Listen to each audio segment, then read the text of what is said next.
Ada seorang sahabat dalam hadis yang dikeluarkan oleh Abu Daud.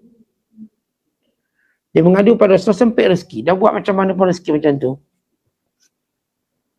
dia tak dapat rezekinya. Maka Nabi SAW mengajar kepada dia satu doa. Baca doa ini. Tu Allah lapangkan rezeki kamu. Sebab dah buat macam-macam, tak jadi apa. Dan kadang-kadang ada pengalaman kita, kita tanya orang bisnes lah. Kadang-kadang ustaz kita orang buat marketing dah gila-gila dah. Kita panggil influencer, pempengaruh.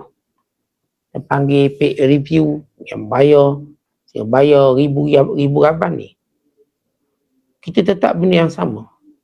Kita pun tak tahu kedai dah expand, dah luas. Dekorasi pun dah cantik.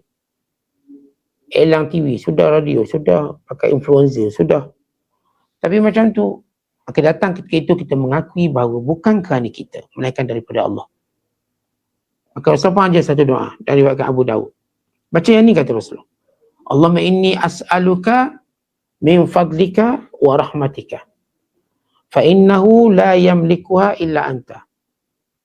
Allahumma inni as'aluka min fadlika wa rahmatika. Fa innahu la yamlikuha illa anta. Ya Allah, aku mohon padamu daripada kurniaanmu dan rahmatmu. Maka sesungguhnya tidak memilikinya ini semua melainkan engkau ya Allah. Maka sahabat Rasulullah pun amal doa ni, maka Allah lapangkan rezeki dia. Lapang rezeki. Sama juga kisah sahabat yang hutang banyak, tak tahu nak bayar macam mana. Dah stuck dah.